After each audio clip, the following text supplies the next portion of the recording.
Assalamu alaikum. Today we are going to start the 47th chapter of the chemotherapeutic drugs, and in this chapter we will see the antimycobacterial drugs. ये वो drugs जो tuberculosis के against हम use करते हैं. ठीक है, तो ये थोड़ा सा मैंने इसका फ्लो चार्ट वैसे बना लिया ताकि लेक्चर ज़्यादा लेंथी ना हो. तो अब हम स्टार्ट करते हैं. ये जो एंटी माइकोबैक्टीरियल ड्रग्स है ना, इनको हम ना तीन मेन वो क्लासेस में पढ़ेंगे. ठीक है, पहले हम वो लिख लेते हैं. एक जो कि हम यूज़ करें अगेंस्ट ट्यूबरक्लोसिस. ठीक है, ट्यूबरक्लोसिस के अगेंस्ट यूज़ करें. दूसरे वो होंगे विच यू या यूजिंग अगेंस्ट द लेप्रेसी. ठीक है, और एक ड्रग्स हम यूज़ करेंगे कि जो कि हम यूज़ करेंगे अगेंस्ट नॉन ट्यूबरक्लस माइकोबैक्टीरिया.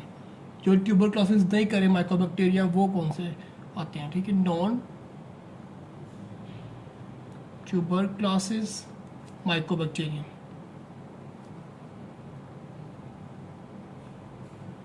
ठीक है, हम देखेंगे कि जो हम यूज़ करें अगेंस्ट ट्यूबरक्लोसिस, अगेंस्ट लेप्रेसी और अगेंस्ट नॉन ट्यूबरक्लोसिस माइकोबैक्टीरिया, मतलब वो माइकोबैक्टीरिया जो कि ट्यूबरक्लोसिस कॉज नहीं कर रहे और उनके अगेंस्ट हम ये ड्रग यूज़ करते हैं. ठीक है, तो हम स्टार्ट करते हैं पहले ये ट्यूबरक्लोसिस से. अच्छा, ट्यूबरक्लोसिस में आते हैं हमारे पास एक तो वो जो फर्स्ट लाइन एजेंट्स है, फर्स्ट लाइन एजेंट है. ठीक है, और बाकी वो जो ऑल्टरनेटिव है इसके बाद, मतलब फर्स्ट लाइन के बाद जो हम यूज़ कर सकते हैं. तो ये जो है ना हमारे पास फर्स्ट लाइन एजेंट्स, इसके अंदर हमारे पास आ जाते हैं चार ड्रग्स. इनको याद करना है आपने.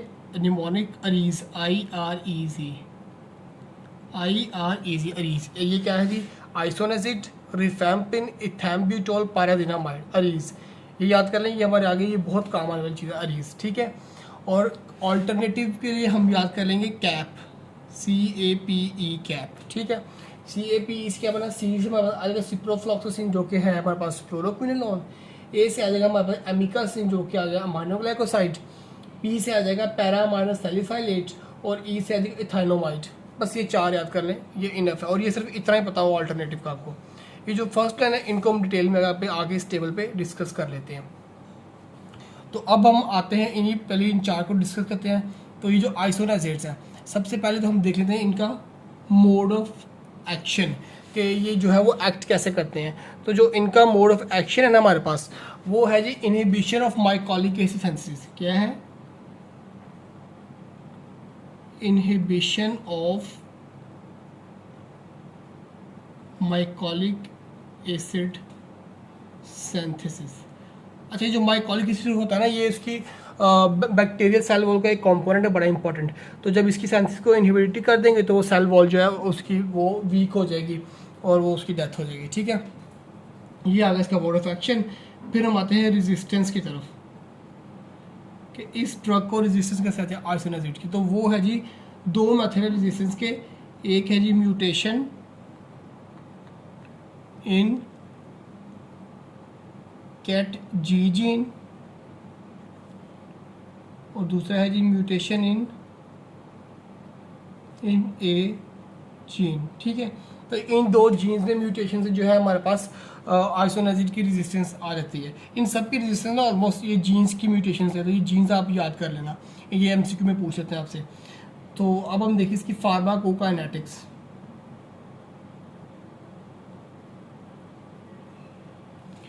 तो वो ये है कि ये जो है एक MCQ पॉइंट में बता रहा हूँ कि they act on intracellular mycobacteria. ये आपको पूछेंगे वो MCQ में कि इंट्रासेलुलर माइकोबैक्टीरिया पे कौन सा ड्रग एक्ट करता है, तो वो आइसोनाजिड्स है. ठीक है, बाकी ये है कि इनका हिपैटिक मेटाबॉलिज्म होता है.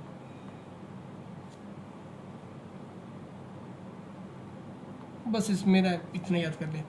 अच्छा, फिर आते हैं इनके यूजेस. अच्छा, यूजेस इनके बहुत ईजी, ऑलमोस्ट सबके सेम यूजेस हैं. नंबर 1 के इसको हम यूज़ करते हैं ट्यूबरक्लोसिस के अंदर. ठीक है, एंटी ट्यूबरक्लोस. ठीक है, फिर ये है कि इसको ना हम ट्यूबरक्लोसिस के रेजिमेंट्स में भी यूज़ करते हैं. ये रेजिमेंट्स ना हम एंड पे ये देखेंगे, ये मैंने टेबल ड्रॉ किया हुआ ना, इसमें हम देखेंगे सारे सबके रेजिमेंट्स एक साथ. तो अब वो मतलब कि कम्बिनेशन होता है, इसको एक्चुअली इतना समझ लें आप। उसके अलावा जो है वो इसको हम यूज़ करते हैं कि पर्सन इन कॉन्टैक्ट, मतलब कि एक बंदे को ट्यूबरक्लोसिस है, अब उसका ट्रीटमेंट चल रहा है, अब उसका कोई फैमिली मेम्बर उसके पास रह रहा है, तो हम उसको भी ये आइसोलेशन देंगे कहीं इसको भी ये डिजीज़ ना हो जाए। और स्पेशली जो ओल्ड एज मतलब होते हैं या जो चिल्ड्रंस होते हैं उनको देते हैं हम। ये भी एक एमसीक्यू का सिनेरियो भी आ चुका कि उस तरह वो एक बच्चा है, उसके फादर को था, वो उनके पास रह रहा है, तो हम उस बच्चे को ये आइसोलेशन देंगे। ये पॉइंट हमने याद कर लेना है। फिर आता है हमारे पास की टॉक्सिसिटी। तो टॉक्सिसिटी के लिए आपने याद करनी है निमोनिक, वो है जी जिम लव्स हमना, सॉरी एन कैपिटल का नाम है, जिम लव्स हमना। अब ये कैसे है इसकी वो सारी डिटेल्स, तो वो हमारे पास आता है जी।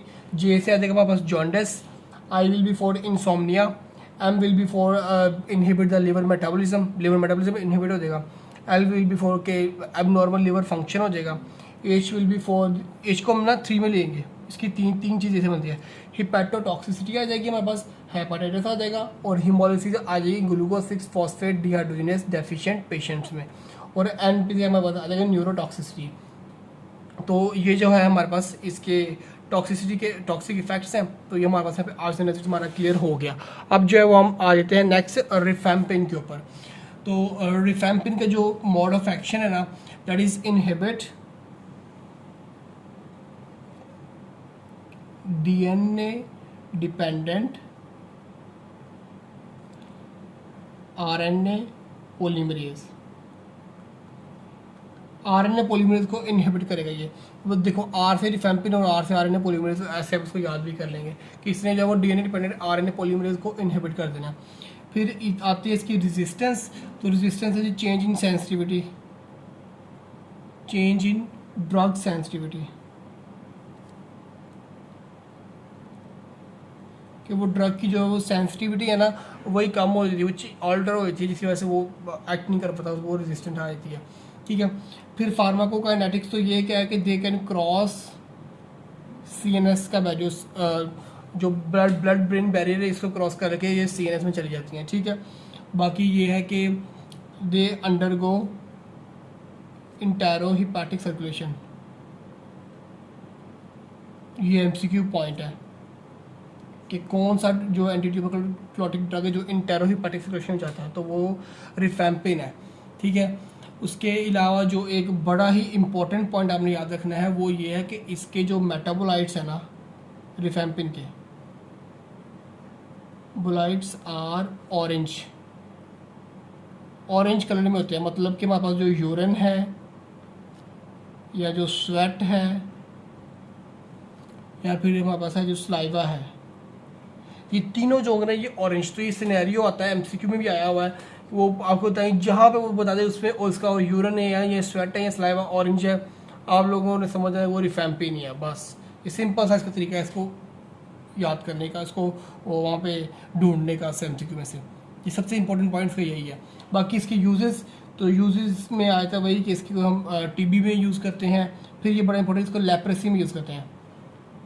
ये लेप्रेसी हम पढ़ेंगे और वहाँ पे देखेंगे भी कि इसको ना लेप्रेसी में ड्रग होता है डेप्सोन, उसके साथ यूज़ करते हैं। क्यों?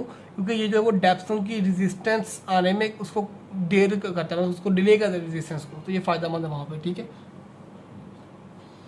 उसके अलावा जो है वो इसको हम यूज़ करते हैं विद वैनकोमाइसिन। वैनकोमाइसिन के साथ यूज़ करेंगे इन मेथिसिलिन रेजिस्टेंट स्टेफ ऑरियस के अगेंस्ट हम इसको यूज़ करेंगे।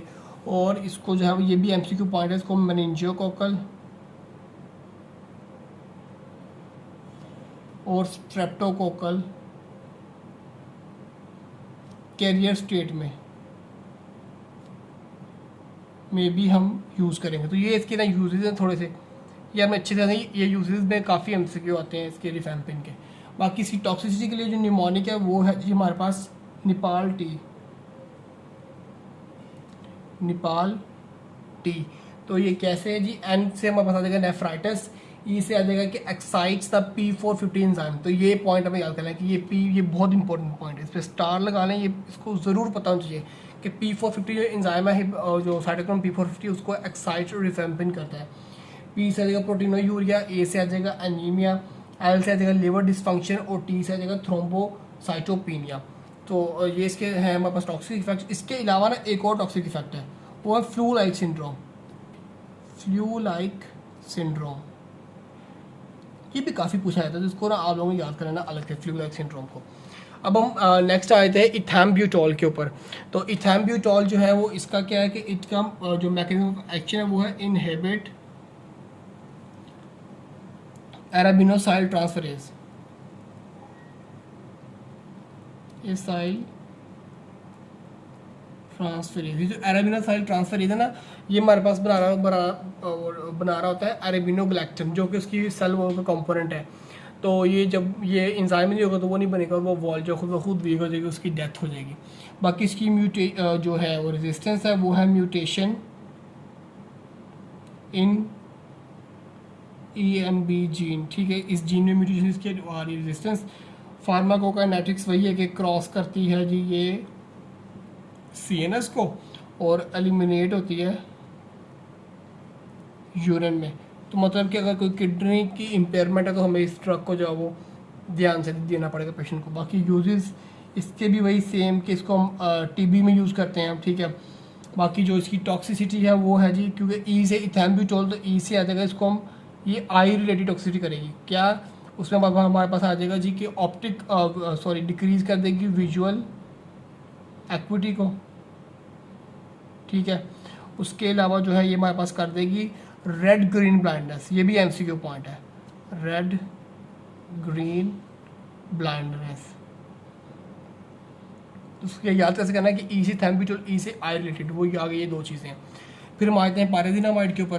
तो पारादिनामाइड का मोड ऑफ एक्शन वो इंजाइम होता है पारादिनामाइडेज। पारादिनामाइडेज इंजाइम ये करता है इसका मोड ऑफ एक्शन।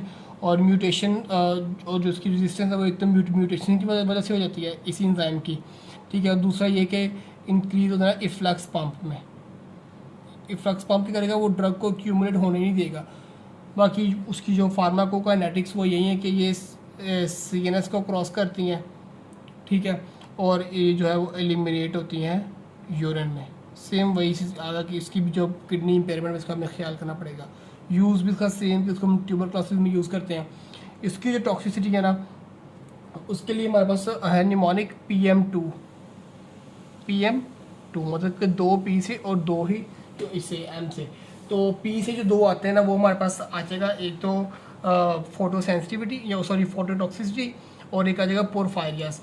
और M से आ जाएगा हमारे पास मैक्यूलोपैपुलर स्किन रैशेस और मेल्जिया। तो ये 4 अपने इसमें याद कर लेने, यही चारों इंपॉर्टेंट हैं। फिर अब हम जो है वो देख लेते हैं इसको लेप्रेसी को। तो ये जो लेप्रेसी है ना, इसमें जो हम ड्रग्स यूज़ करते हैं वो एक तो है जी डेप्सोन मेन, ठीक है।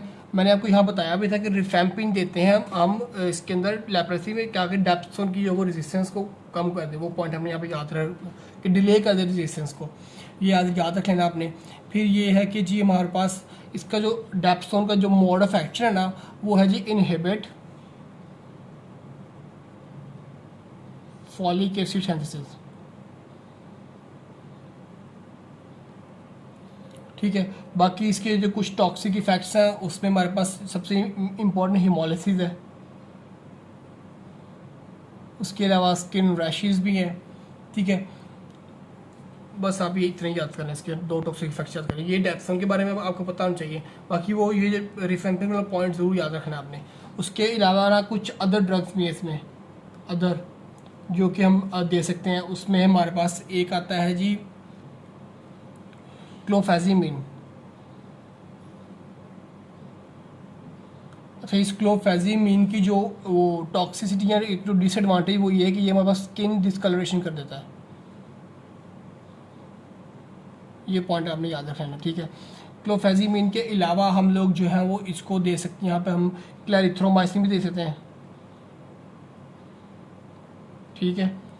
बाकी हम यहाँ पे ना एक और भी है जो मिनोसाइक्लिन, जो टेट्रासाइक्लिन का कंपोनेंट में से एक है ना मिनोसाइक्लिन, वो भी हम लेप्रेसी में दे सकते हैं, लेकिन मेनली हम ये डेप्सोन ही देते हैं। तो ये हमारे पास लेप्रेसी क्लियर हो गया। फिर आया था हमारे पास कि नॉन ट्यूबरक्लोसिस माइकोबैक्टीरिया में, इसमें हमारे पास एक बड़ा इंपॉर्टेंट बैक्टीरिया आता है mycobacterium avium complex, MAC, mycobacterium avium complex. उसका जस्ट नाम याद कर लें, बाकी भी और भी बैक्टीरिया लिखे हुए हैं लेकिन इंपॉर्टेंट यही है। और बाकी हमने जो जानते हैं वो ये है कि इसको जो ट्रीटमेंट है ना, ट्रीटेड बाय क्लैरिथ्रोमाइसिन या फिर हम देंगे एजिथ्रोमाइसिन, विद और विदाउट रिफाब्यूटेन। ये ना इसी रिफैम्पिन के डेरिवेटिव है। तो ये इसके ट्रीटमेंट के लिए हम देखिए क्लैरिथ्रो देंगे या एजिथ्रो देंगे, विद और विदाउट रिफाब्यूटेन, ठीक है। और ये आपको ये पता है कि एजिथ्रो को हम जो है वो वन टाइम डोज दे रहे थे, ये हम पीछे पढ़ के आ भी चुके हैं, ठीक है। जो इसकी ट्रीटमेंट। अच्छा, लेप्रोसी का मैंने आपको ना ट्रीटमेंट का पॉइंट नहीं बताया, तो वो आपने जो इसका ट्रीटमेंट वो है जी डेप्सोन प्लस रिफैम्पिन विद और विदाउट क्लोफेजिमिन फॉर 1 ईयर, ठीक है। तो ये है हमारे पास इसका लेप्रोसी के ट्रीटमेंट। ये हमें याद रखना है, ये एमसीक्यू में पूछते हैं तो आपको पता होना चाहिए कि डेप्सोन प्लस रिफैम्पिन देंगे विद और विदाउट क्लोफेजिमिन फॉर 1 ईयर। तो ये हमारे पास इसका ट्रीटमेंट। अब ये इस पे आते हैं, ये जो मैंने आपको कहा था ड्रग रेजिमेंट से, ये बड़े अच्छे आपने इनको याद करना है। ये एमसीक्यू बहुत ज़्यादा एमसीक्यू इसमें से आते हैं, ठीक है। वो तो मैं आपको समझाता हूँ कि ये मैंने किस तरीके से इसको लिखा हुआ था। तो ये देखें जी कि अच्छा, ड्रग्स देने की 2 फेजेज हैं, इंटेंसिव फेज और फिर कंटिन्यूस फेज है। इंटेंसिव मतलब स्टार्टिंग और कंटिन्यूस उसके बाद आएगी, ठीक है। तो नॉर्मल अगर किसी को ये ट्यूबरक्लोसिस है तो हम क्या करेंगे, पहले देंगे ये 4 जो फर्स्ट लाइन ड्रग्स से इंटेंसिव फेज में। देखो IREC, आइसोनियाजिन, रिफैम्पिन, इथैम्ब्यूटोल, पाराजिनामाइड, ये हम देंगे। अच्छा देखो यहाँ पे कुछ नहीं होता कि यहाँ पे 1 होगा, तो हम देंगे once daily for 2 months. Once daily मतलब रोज़ एक देंगे 2 मंथ्स के लिए। फिर आएगी कंटिन्यूस फेज, उसमें क्या करेंगे 3 times a week for 4 months. ये 2 ड्रग देंगे, आइसोनियाजिन और रिफैम्पिन। समझ आई बात की कि once daily for 2 months, 3 time a week for 4 months. ये जो है ये लिखे हुए हैं मंथ्स, ठीक है। और ये आगे उसकी डोजेज लिखी हुई है। अच्छा, अब है जी बंदे को ट्यूबरक्लोसिस और साथ वो एड्स पॉजिटिव भी है, उसकी इंटेंसिव फेज सेम रहेगी, लेकिन कंटिन्यूस फेज को हम देंगे 3 times a week for 7 months. यहाँ पे 4 था, यहाँ पे 7 मंथ्स होगा, बस ये चेंजिंग आई। फिर ऑल्टरनेटिव, अगर ये जो हम नहीं दे रहे इसलिए ऑल्टरनेटिव देने जा रहे हैं, तो वो क्या है जी कि हम करेंगे इसको 5 या 7 टाइम्स 5 या 7 मंथ्स के लिए इसको डेली देंगे। देखो ये हम कुछ नहीं मतलब 1 है, तो डेली ये चारों ड्रग्स 5 या 7 माह के लिए देंगे। और फिर क्या है जी कि जो कंटिन्यूस फेज है ना, वो ये देंगे 3 times a week for 3 months. यहाँ पे हम दे रहे थे 4 मंथ्स, यहाँ पे 7 मंथ्स, यहाँ पे हम देंगे 3 मंथ्स के लिए। फिर आता है जी अगर वो बैक्टीरिया मल्टी ड्रग रेजिस्टेंट है, बैक्टीरिया ये जो माइकोबैक्टीरियम है, तो उसमें क्या करेंगे हम, ये जो है जो इसकी इंटेंसिव फेज थी ना, इसको कर देंगे 4 मंथ्स के लिए। देखो 4 मंथ्स के लिए कर देंगे, और जो कंटिन्यूस फेज है उसको कर देंगे 5 मंथ्स के लिए। फिर आता है कि रेजिस्टेंट टू आइसोनियाजिन इज अबव 7%। ये बहुत इंपॉर्टेंट है, इसको रट्टा मार लेंगे, एमसीक्यू में आएगा ही आएगा कि अगर आइसोनियाजिन की रेजिस्टेंस 7% से ज़्यादा है तो इंटेंसिव फेज तो सेम वही रहेगी, ठीक है कि वंस डेली फॉर 2 मंथ्स, लेकिन कंटिन्यूस फेज में एक ड्रग ऐड होगा। वो कौन सा है जी, इथैम्ब्यूटोल, ये तीसरा भी आ जाएगा। तो हम ये तीनों ड्रग्स को देंगे 3 times a week for 4 months. तो ये इसके ड्रग रेजिमेंट है, ये बहुत इंपॉर्टेंट है फॉर एमसीक्यूज़। एससीक्यू में पूछे, लेकिन एमसीक्यू में तो ये बहुत ही आते हैं, स्पेशली ये जो एक ये और एक नॉर्मल। तो ये आपने याद सबको करना है, जबकि बुक में सारे लिखे हुए हैं, तो आपको ये सारे आने चाहिए। अभी भी आपको किसी भी पॉइंट में कन्फ्यूजन है तो आप लोग जो है वो कमेंट्स में पूछ सकते हैं। इसकी जो पिक्चर है वो मैं इंशाल्लाह इंस्टा पेज पे भी और एफी पेज पे भी अपलोड करके लिंक जो है वो डिस्क्रिप्शन में डाल दूंगा। Thanks for watching.